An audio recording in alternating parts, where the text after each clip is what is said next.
Hello students. Last class में हम लोगों ने पढ़ा था what is the overview of respiration.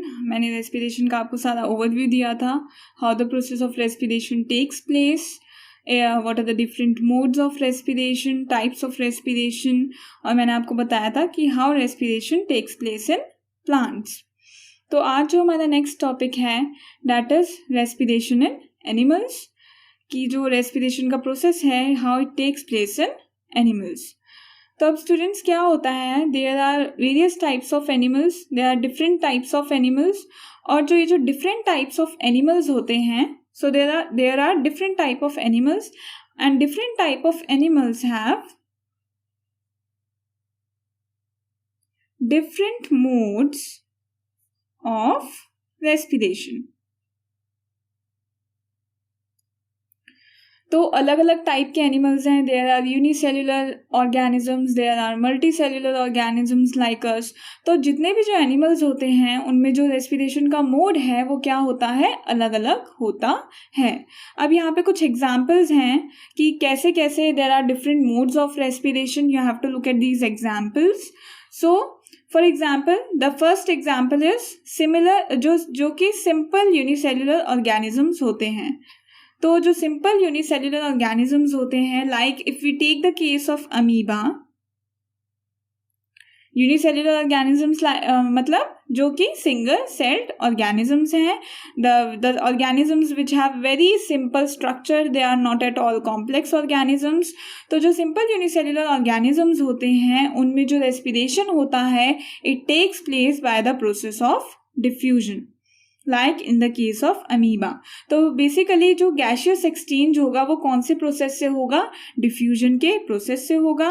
और डिफ्यूजन बेसिकली क्या है कि जो there will be the movement of gases, ठीक है, मूवमेंट होगा गैसेस का from a region of high concentration to a region of lower concentration. ठीक है, तो डिफ्यूजन जो है आपने क्लास 9th में भी पढ़ा होगा कि what is the meaning of the term diffusion, और डिफ्यूजन में कैसे मूवमेंट होता है सब्सटेंसेस का। तो बेसिकली जो सब्सटेंसेस होती हैं वो डिफ्यूजन में they move from a region of higher concentration to a region of lower concentration. अब जो अमीबा होता है ये बहुत ही छोटा ऑर्गेनिज्म होता है, ठीक है। It is a organism having very low volume of body, ठीक है, बहुत ही कम होता है इसका बॉडी का वॉल्यूम भी। तो सिंपली इसमें जो रेस्पिरेशन का प्रोसेस है वो कैसे होता है, through the process of diffusion.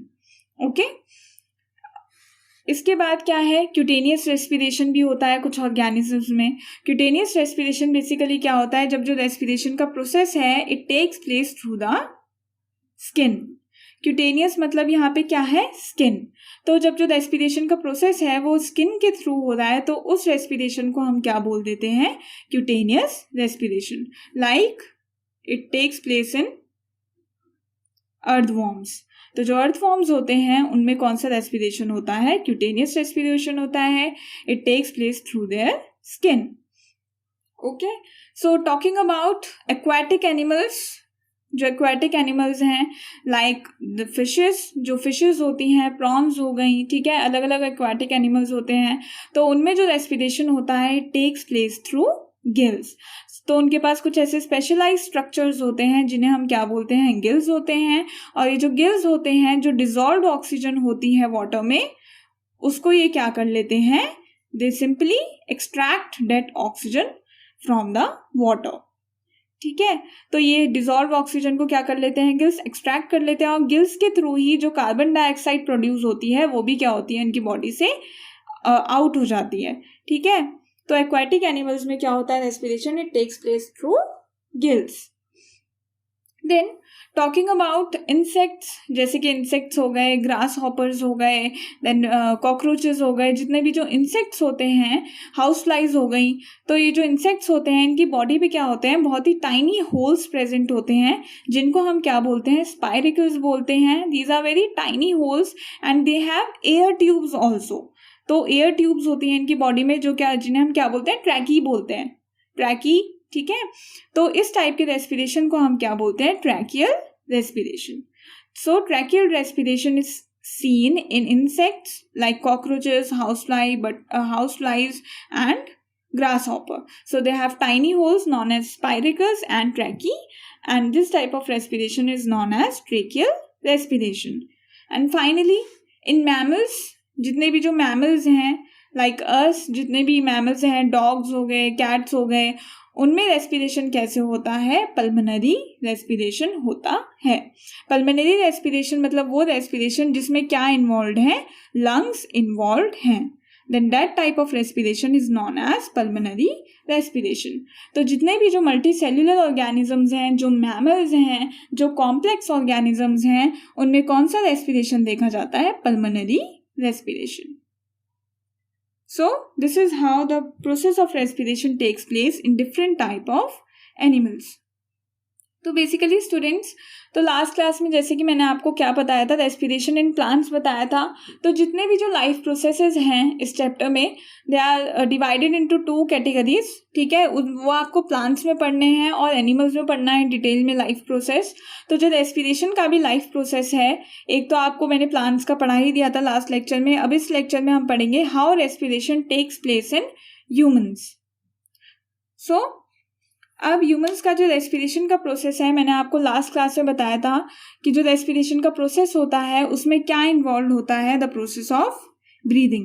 Basically जो रेस्पिरेशन का प्रोसेस होता है उसमें 2 प्रोसेस इन्वॉल्व होते हैं. एक प्रोसेस कैसा होता है? एक्सटर्नल. और एक प्रोसेस कैसा होता है? इंटरनल. तो जो एक्सटर्नल प्रोसेस है वो एक्सटर्नल प्रोसेस कौन सा है? The process of breathing. कि जो ब्रीदिंग है उसमें हम क्या कर रहे हैं? वी आर इनहेलिंग ऑक्सीजन और क्या एक्सहेल कर रहे हैं? Carbon dioxide. तो ये जो हम गैसेस इनहेल कर रहे हैं और एक्सहेल कर रहे हैं, ये प्रोसेस कैसा है? एक एक्सटर्नल प्रोसेस है. It is occurring externally. तो इस प्रोसेस को हम क्या बोल देते हैं? ब्रीदिंग. और जो इंटरनल प्रोसेस हो रहा है वो क्या हो रहा है हमारा? Cellular respiration. कि एक्सटर्नल प्रोसेस से जो हमने ऑक्सीजन इनहेल करी वो सेल्स में जाके क्या हुई? यूटिलाइज हुई for the production of energy. तो इसलिए ये प्रोसेस कैसा है? इंटरनल प्रोसेस है.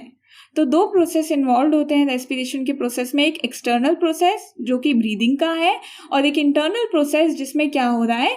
सेल्यूलर रेस्पिरेशन हो रहा है. कि जो ऑक्सीजन है वो सेल्स में जाके क्या हो रही है? यूटिलाइज हो रही है for the production of energy. मैंने आपको लास्ट लेक्चर में बताया था सारा किस तरह एनर्जी प्रोड्यूस होती है in our cells, and that is known as cellular respiration. So अब क्या होता है? एक प्रोसेस होता है, मैकेनिज्म होता है ब्रीदिंग का. अब हम देखेंगे ब्रीदिंग के टाइम होता क्या है. तो बेसिकली जो ब्रीदिंग का प्रोसेस होता है, it takes place in the lungs.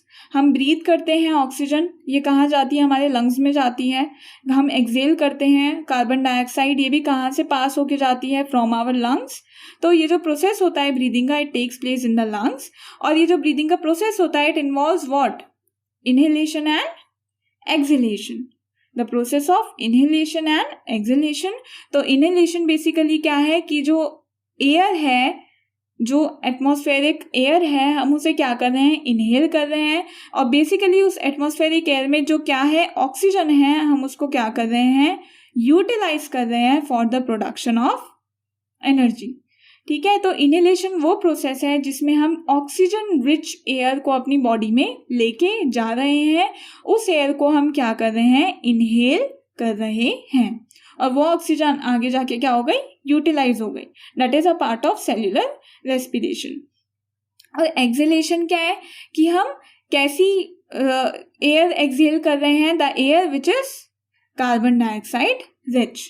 अब इनहेलेशन के टाइम क्या हुआ? जो हमने ऑक्सीजन इनहेल करी वो बॉडी के अंदर चली गई, इट इज यूटिलाइज्ड, और एक क्या प्रोड्यूस हो गया? एक वेस्ट प्रोडक्ट प्रोड्यूस हो गया. मैंने बताया था आपको लास्ट क्लास में जितनी भी रिएक्शंस इन्वॉल्व होती हैं इस प्रोसेस में, तो जब वो ऑक्सीजन यूटिलाइज होती है, carbon dioxide is produced as a waste product. अब ये कार्बन डाइऑक्साइड हमारी बॉडी से हमें क्या करना है? बाहर निकालना है. तो ये कौन से प्रोसेस से निकलेगा हमारी बॉडी से बाहर? Through the process of exhalation. तो एक्सहेलेशन में क्या होता है? जो कार्बन डाइऑक्साइड रिच एयर होती है वो क्या हो जाती है? एक्सहेल हो जाती है, बॉडी में से बाहर निकल जाती है. So basically the process of breathing involves inhalation and exhalation. तो अब हम ये देखेंगे कि जो मैकेनिज्म है ब्रीदिंग का, वो बेसिकली क्या होता है, जब हम ब्रीद इन करते हैं तो हमारी बॉडी में कैसे, जो हमारे लंग्स हैं उसमें कैसे चेंजेस होते हैं, और जब हम ब्रीद आउट करते हैं तब हमारे लंग्स में कैसे चेंजेस होते हैं। तो फिलहाल मैं अभी आपको यहाँ पे बता रही हूँ, मेरे पास एक स्लाइड भी है इसकी। तो बेसिकली जब हम ब्रीद इन करते हैं तो जो हमारी रिब केज होती है, it moves upward and outwards. Our rib cage moves upwards and outwards. Diaphragm क्या होता है, इट कॉन्ट्रैक्ट्स। बेसिकली डायफ्राम क्या होता है, it is a type of thin muscular sheet जो हमारे लंग्स के नीचे क्या होती है, प्रेजेंट होती है। It is a thin muscular sheet. और बेसिकली डायफ्राम का क्या फंक्शन होता है कि ये हमारे एब्डोमेन को, हमारे जो लंग्स हैं और हमारा जो अपर रेस्पिरेटरी ट्रैक्ट है उसमें एक क्या देता है, सेपरेशन प्रोवाइड करता है दोनों चीज़ों में। तो it basically separates our abdominal cavity from our lungs. ठीक है, तो it is a type of thin sheet. तो डायफ्राम में क्या होता है, it contracts and it moves downwards. और लंग्स क्या होते हैं, दे एक्सपैंड। ठीक है, अगर आप एक डीप ब्रेथ लेके देखोगे, when you take a deep breath in, तो आप इजीली ये चेंजेस जो हो रहे हैं उन्हें क्या कर सकते हो, ऑब्जर्व कर सकते हो। टेक अ डीप ब्रेथ और देखो कि कैसे जो रिब केज है, it moves upward and outward, your diaphragm contracts and moves downward and your lungs expand. तो मैं स्लाइड में आपको दिखाती हूँ कि किस तरह मैकेनिज्म ऑफ ब्रीदिंग होता है हमारी बॉडी में। तो यहाँ पे आप देख सकते हो स्टूडेंट स्लाइड में द मैकेनिज्म ऑफ ब्रीदिंग। तो सबसे पहले जब हमने क्या करा, ब्रीथ इन किया, हमने एयर को क्या करा, it is inhale, the air is inhale. तो क्या हुआ, जो हमारी रिब केज है it moves upward and outward. तो जो रिब केज है it moves upwards and outwards, मतलब ये बाहर की डायरेक्शन में क्या कर रही है, मूव कर रही है, ऊपर मूव कर रही है और बाहर की तरफ क्या कर रही है, मूव कर रही है। ठीक है, जो रिब केज है वो बेसिकली क्या कर रही है, एक्सपैंड कर रही है।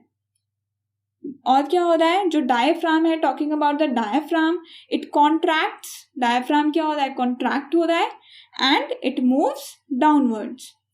सो when we take a deep breath in, हमारा जो डायफ्राम होता है इट मूव्स डाउनवर्ड। ऐसे एरो से आपको दिखा भी रखा है यहाँ पे स्लाइड में।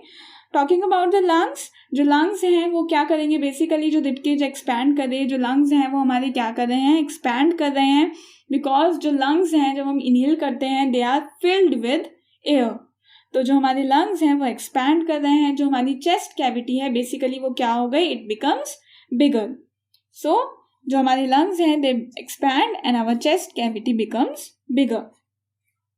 तो जो नेक्स्ट केस है, अब ये तो हमने बात करी इनहेलेशन की, कि इनहेलेशन के टाइम बेसिकली जब हम ब्रीथ कर रहे हैं तो क्या हो रहा है। अब हम देखेंगे एक्सहेलेशन के टाइम क्या चेंजेस होते हैं व्हेन वी ब्रीथ आउट।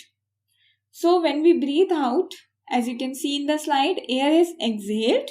सो अब रिब केज क्या होगा, they will move downwards and inwards. ठीक है, तो जो रिब केज होगी it will move downwards and inwards. Talking about the diaphragm, जो डायफ्राम है इट विल रिलैक्स। जब आप ब्रीद आउट करोगे जो डायफ्राम होगा वो क्या हो जाएगा, it will relax and it will move upwards. As you can see in the slide also, the diaphragm moves upwards. Okay, talking about the chest cavity will become smaller now, because अब air इसमें से क्या हो गई, lungs में से, it is pushed out. तो जो चेस्ट कैविटी है इट विल बिकम स्मॉलर। ठीक है, तो चेस्ट कैविटी बिकम्स स्मॉलर। तो ये जो है मैं आपको बता रही हूँ मैकेनिज्म ऑफ ब्रीदिंग, या आप ब्रीथ इन करके देखना, एक इंस्पिरेशन करना और एक एक्सपायरेशन करना, तो आपको अच्छे से समझ आ जाएगा कि how the changes take place during the mechanism of breathing. Okay students, तो अब हम देखेंगे कि जो रेस्पिरेशन का प्रोसेस है वो ह्यूमंस में कैसे होता है। मैंने अभी आपको बताया था द मैकेनिज्म ऑफ ब्रीदिंग, कि किस तरह से ब्रीदिंग के टाइम चेंजेस होते हैं, लंग्स मूव करते हैं, द डायफ्राम मूव्स। अब हम देखेंगे कि how the air passes through our respiratory system. Basically अब मैं जो आपको बताऊंगी कि कैसे एयर पास होती है थ्रू आवर रेस्पिरेटरी सिस्टम, और इसी से आपको और भी क्या पता लग जाएगा कि कौन कौन से हमारे ऑर्गन्स इन्वॉल्व होते हैं। ठीक है, हमारे रेस्पिरेटरी सिस्टम के मेन ऑर्गन्स कौन से हैं and how they are involve in the process of respiration. So respiration in humans, तो जो रेस्पिरेटरी सिस्टम है हमारा, it itself begins from the nose. जैसे कि मैंने आपको बताया था डाइजेस्टिव सिस्टम कहाँ से स्टार्ट होता है, it starts from the mouth. ऐसी जो रेस्पिरेटरी सिस्टम होता है it begins from the nose. So क्या होता है, मैंने ये प्रॉपर फ्लो चार्ट बनाया आप लोगों के लिए ताकि आपको इजीली समझ में आ जाए. ठीक है, तो सबसे पहले क्या होता है, air is taken into the body through the nostrils. तो जो एयर होती है वो हमारे नॉस्ट्रल्स के थ्रू हमारी बॉडी के अंदर चली जाती है. कहाँ पे पास होती है air? This air goes into the nasal passage. तो मैंने आपको अभी बोला था कि जो आपकी बुक्स में डायग्राम है पूरा रेस्पिरेटरी सिस्टम का, जो भी मैं यहाँ पे पॉइंट्स बोल रही हूँ वहाँ पे लेबल्ड हैं स्ट्रक्चर्स, आपको उसके अकॉर्डिंग रिलेट करना है. जो मैं आपको यहाँ पे पूरा प्रोसेस बता रही हूँ कि किस तरह जो एयर है वो पास होती है थ्रू आवर रेस्पिरेटरी सिस्टम.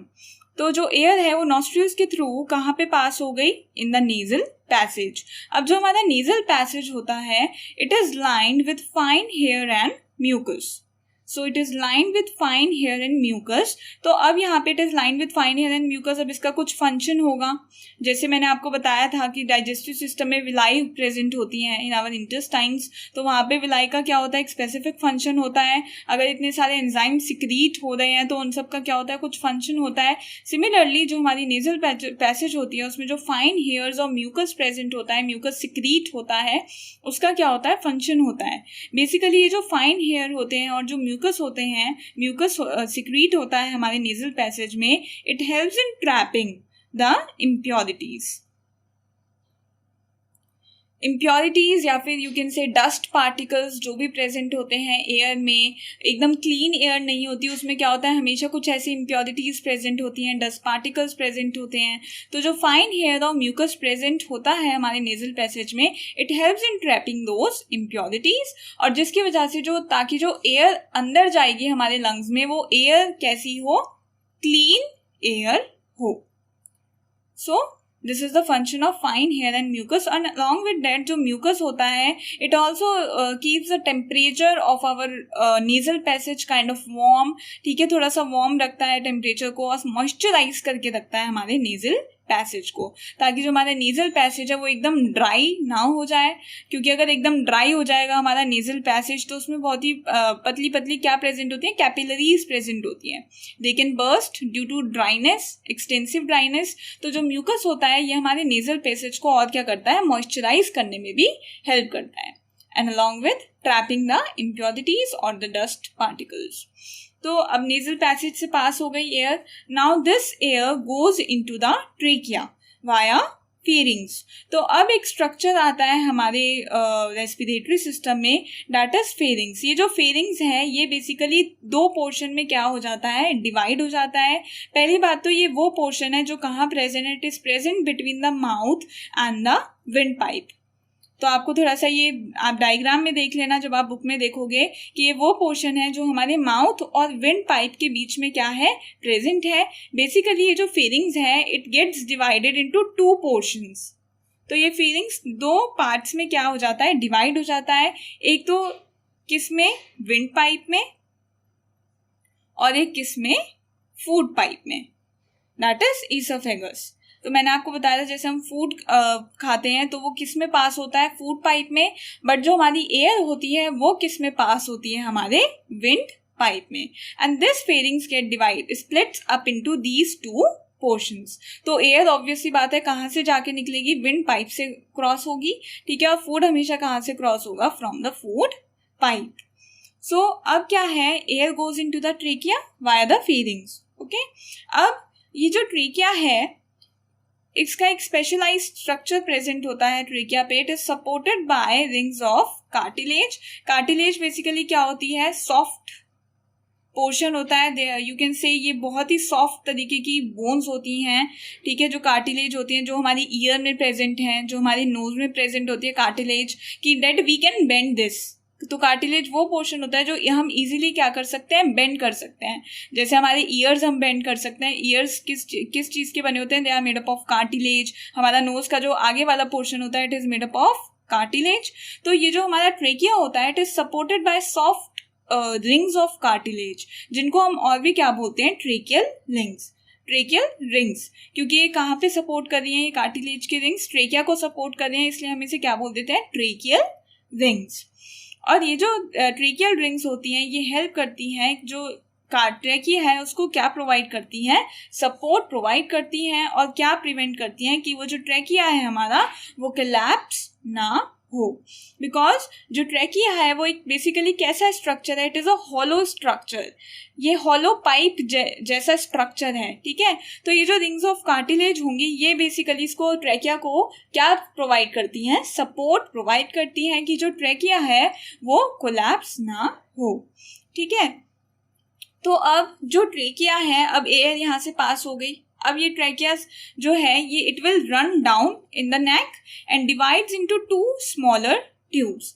अब ये जो ट्रेकिया है ये और नीचे इट विल रन डाउन, ठीक है, और आगे जाके ये क्या होगा, ये अगेन एक 2 स्मॉलर ट्यूब्स में क्या हो जाएगा, डिवाइड हो जाएगा। अब वो ट्यूब्स क्या होती हैं, हमारी ब्रोंकाई, ठीक है। तो जो ट्रेकिया है it goes down and it gets divided into further 2 smaller tubes and these 2 smaller tubes are known as bronchi, ठीक है। इनका जो ये तो ब्रोंकाई है, ठीक है। अगर आप इसे सिंगुलर फॉर्म में बोल रहे हो कि हम एक ब्रोंकाई की बात कर रहे हैं तो you will call it bronchus, ठीक है। सिंगुलर में आप क्या बोलोगे, इसे ब्रोंकस बोलोगे। तो बेसिकली जो ट्रेकिया है it gets divided into bronchi. अब ये जो ब्रोंकाई होती हैं these are connected to our lungs, as तुम उसमें देख लेना, डायग्राम में रिलेट करते हुए चलना, ठीक है। तो जो ब्रोंकाई है it is connected to our 2 lungs. तो एक ऐसे स्ट्रक्चर है जो हमारे 2 लंग्स से क्या होता है, इट इज कनेक्टेड। जो लंग्स हैं दे लाई इन द चेस्ट कैविटी, ठीक है। तो lungs lie in the chest cavity and they are separated by the abdominal cavity with the help of diaphragm. मैं आपको पहले भी बता चुकी हूँ जो डायफ्राम होता है उसका फंक्शन क्या होता है, basically it separates our chest cavity from our abdominal cavity. So from trachea the air goes into the bronchi. अब ये जो ब्रोंकाई है आगे जाके क्या होगा, इनसाइड द लंग्स, अब ये जो ब्रोंकाई है it gets further divided into large number of smaller tube-like structures. तो ये आगे जाके it will again get divided into numerous small large number of smaller tubes and these tubes are known as bronchioles, ठीक है। तो जो bronchi है it will get divided into bronchioles। तो ये जो ब्रोंकियल्स होते हैं इनमें क्या होता है, they have in their ends, ये जो ब्रोंकियल्स होते हैं ऐसे छोटे छोटे क्या होते हैं, ब्रोंकियल्स होते हैं, ठीक है। ये ऐसे ऐसे इसकी क्या होती है ब्रांचिंग हो जाती है।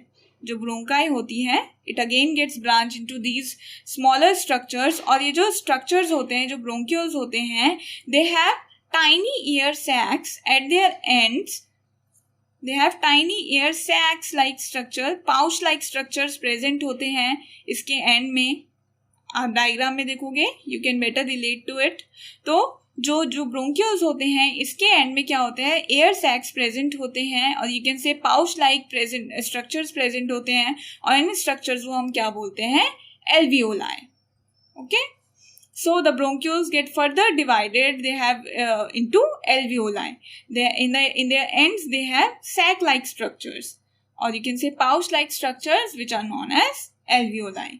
अब जो पूरा जो main gaseous exchange हो रहा है, ठीक है, हमने जो पूरी इनहेल करी, एयर इनहेल करी, दैट वाज ऑक्सीजन हमें चाहिए एयर में से, तो वो जो पूरा गैसियस एक्सचेंज होगा सारी गैसेस का, वो कहाँ पे होगा, एल्वियोलाई पे ही होगा, okay. So now the air finally reaches in the alveoli, so whole gaseous exchange takes place here. So जो एल्वियोलाई होती हैं, बेसिकली जो एल्वियोलाई होती हैं वो बहुत सारी ब्लड कैपिलरीज से क्या होती हैं, वो उनमें बहुत सारी नेटवर्क होता है of blood capillaries. So they have extensive network of blood vessels, और वो ब्लड वेसल्स कौन सी होती हैं, they are capillaries, they are richly supplied by blood capillaries, और यहीं से ब्लड जो करता है गैसियस एक्सचेंज एल्वियोलाई से ही करता है, ठीक है। तो अब एल्वियोलाई पे क्या होगा, जो एयर में ऑक्सीजन थी वो ब्लड क्या कर लेगा, यहाँ से एब्जॉर्ब कर लेगा एल्वियोलाई से, ट्रांसपोर्टेशन हो रहा है हमारी बॉडी में, जो आपका अगला लाइफ प्रोसेस है वो कौन सा है, ट्रांसपोर्टेशन का है. हम उससे पढ़ेंगे how the transportation takes place in our body with the help of blood. कैसे ट्रांसपोर्ट होता है ऑक्सीजन हमारी बॉडी को. फिलहाल अब जो यहाँ ऑक्सीजन एब्जॉर्ब कहाँ से करी ब्लड ने, ऑक्सीजन ब्लड ने एब्जॉर्ब कहाँ से करी एल्वियोलाई से करी. ठीक है, तो एल्वियोलाई तो कर ली ब्लड ने एब्जॉर्ब. अब जो ब्लड को कार्बन डाइऑक्साइड प्रोड्यूस हुआ ब्लड में जो एज अ वेस्ट प्रोडक्ट, जब रेस्पिरेशन का प्रोसेस होता है तो क्या होता है, कार्बन डाइऑक्साइड प्रोड्यूस होता है एज अ वेस्ट प्रोडक्ट. तो वो कार्बन डाइऑक्साइड भी कहाँ पे पास करी ब्लड ने, एल्वियोलाई में ही पास करी, क्योंकि यही के थ्रू ये वापस होगा पूरा प्रोसेस. ठीक है, और जो कार्बन डाइऑक्साइड है वो हमारी बॉडी से क्या हो जाएगी, it will be exhaled out through the same process. जैसे हम इनहेल कर रहे हैं वैसे ही हम क्या करते हैं, एक्सहेल भी करते हैं. तो बेसिकली क्या होगा, जो ब्लड होगा वो एल्वियोलाई से ही ऑक्सीजन को क्या कर लेगा, एब्जॉर्ब कर लेगा, और जो कार्बन डाइऑक्साइड है it will be released in the alveoli. Okay, so oxygen from air is absorbed by blood from alveoli and carbon dioxide which is carried by blood is released into the alveoli, ताकि वो carbon dioxide क्या हो सके, exhale हो सके, और O2 क्या हो सके, इनहेल हो सके. So all the absorption of the gases takes place at the alveoli. तो यही स्पेशल स्ट्रक्चर है हमारे रेस्पिरेटरी सिस्टम का. ऐसे क्वेश्चन होता है कि क्या हमारे रेस्पिरेटरी सिस्टम में स्पेशलाइज्ड स्ट्रक्चर्स हैं जो हमें हेल्प करते हैं in the process of respiration. So basically these special structures are alveoli. But जब आप उसे लिखेंगे तो आप उसमें पूरा बताएंगे कि किस तरह आप ये पूरा पाथ बताएंगे कि basically what is the location of alveoli. ठीक है, तो स्टूडेंट्स मैंने अभी आपको इनहेलेशन और एक्सहेलेशन पढ़ाया था, द मैकेनिज्म ऑफ ब्रीदिंग. तो उसकी एक स्लाइड है जो मैं अभी आपको दिखाना भूल गई थी, तो वो स्लाइड भी मैं आपको पहले दिखा देती हूँ, उसके बाद हम आगे प्रोसीड करेंगे. So let's look at the difference of inhalation and exhalation. And what is the difference between inhalation and exhalation when you breathe in air and when you breathe out air. So inhalation, it is the process of intake of air into the lungs. तो inhalation क्या process होता है कि वो process जिसमें हम क्या करते हैं, एयर को इंटेक करते हैं, while exhalation is the process of releasing air out from the lungs. Simple. Second point, diaphragm contracts and flattens by moving down during the process of inhalation. जो diaphragm होता है it contracts and it becomes flat by moving down. While in exhalation the diaphragm relaxes, it becomes relaxed and turns dome shaped by moving up. So it becomes dome shaped. Dome यानी कि ऐसे dome shaped बन जाता है ये. ठीक है, अच्छा इसके बाद third point, the volume of the lungs increases during the process of inhalation. क्योंकि हमने इस टाइम पे क्या करी है, बहुत सारी एयर इनहेल करी है अपने लंग्स में, so the volume of the lungs increases. Exhalation के टाइम क्या होगा, the volume of the lungs will decrease, obviously क्योंकि हमने एयर को क्या करा है, एक्सहेल करा है, so the volume of the lungs will decrease during exhalation. Okay, then in inhalation again the size of the chest cavity will increase, obviously again the same thing because we have inhaled the air, so the size of the chest cavity will increase. In exhalation the size of the chest cavity will decrease. Then in this process oxygen is taken into the blood. तो मैंने आपको जैसे कि अभी बताया ही था कि किस तरह से oxygen is taken by the blood during the process of respiration. तो इनहेलेशन में हम क्या करते हैं, बेसिकली हम we take oxygen rich air. हमें कैसी एयर चाहिए, oxygen rich air. We take in oxygen rich air and during exhalation we give off carbon dioxide rich air. So in exhalation in this process carbon dioxide is pushed out. So simple सा ये difference था between inhalation and exhalation and you should know. अगर आपको एक part भी यहाँ पे पता होगा, फॉर एग्जांपल वैसे तो आपको कंसेप्चुअली क्लियर होना चाहिए कि क्या होता है इनहेलेशन एक्सहेलेशन में, बट जैसे अगर आपको इनहेलेशन का प्रोसेस भी अगर आपको क्लियर है कंसेप्चुअली कि इसमें क्या होता है, तो जो एक्सहेलेशन का प्रोसेस है वो बिल्कुल इनहेलेशन का क्या है, अपोजिट है. As you can see here, अगर यहाँ पे डायफ्राम कॉन्ट्रैक्ट हो रहा है तो यहाँ पे डायफ्राम हमेशा क्या हो रहा है, रिलैक्स हो रहा है. Okay, so this is how you can learn it also. अगर यहाँ पे वॉल्यूम लंग्स का इंक्रीज हो रहा है तो यहाँ पे हमेशा क्या होगा, डिक्रीज होगा, क्योंकि ऑब्वियसली बात है दोनों क्या है, एक अपोजिट प्रोसेस है वैसे भी. So this is the difference between inhalation and exhalation. तो स्टूडेंट्स, जैसे कि मैंने अभी आपको बताया था कि how the process of respiration takes place in human beings, अब कुछ पॉइंट्स हैं which are needed to be noted. वो पॉइंट्स आप देखो एक बार. सो क्या होता है, अब जब हम ब्रीथ करते हैं तो जो हमारे लंग्स होते हैं they always contain a residual volume of air.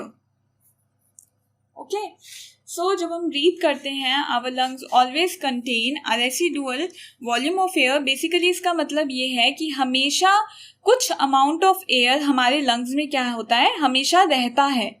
ऐसा नहीं होता कि जो एयर का अमाउंट है वो बिल्कुल ही क्या हो गया, जीरो हो गया हमारे लंग्स में. हमेशा जब हम नेक्स्ट ब्रीद इन करते हैं, जब हम इनहेल करते हैं, बट उससे पहले भी हमारे लंग्स में क्या होता है, हमेशा थोड़ा बहुत अमाउंट रहता है एयर का, हमेशा प्रेजेंट रहता है, ताकि जो बॉडी है उसमें उसको एकदम ऑक्सीजन की जो सप्लाई है वो एकदम क्या हो, कट ऑफ ना हो जाए.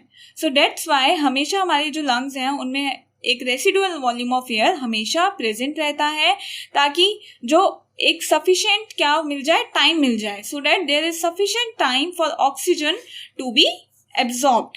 कि जब तक आप नेक्स्ट इनहेलेशन कर रहे हो उतने में जो रेसिडुअल अमाउंट ऑफ एयर हमारी बॉडी में प्रेजेंट है उसमें से ऑक्सीजन क्या हो जाए, एब्जॉर्ब हो जाए.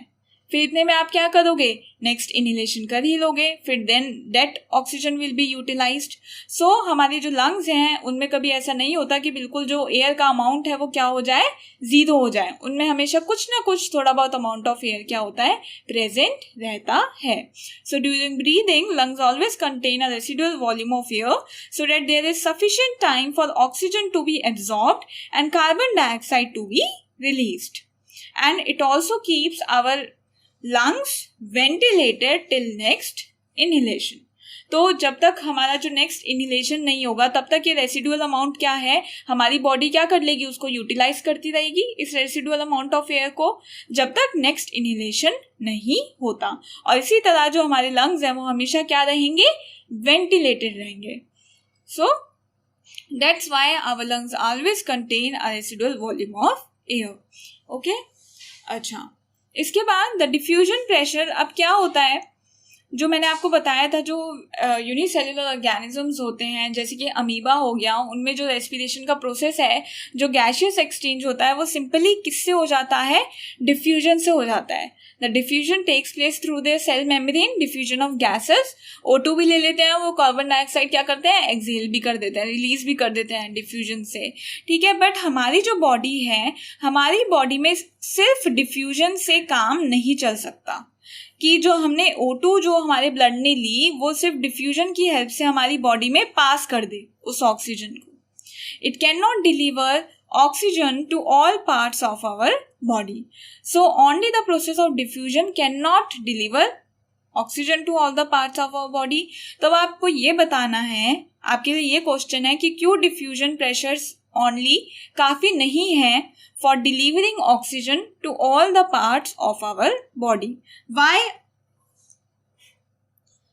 क्यों सिर्फ डिफ्यूजन हमारे लिए काफी नहीं है to deliver oxygen to all the parts of our body.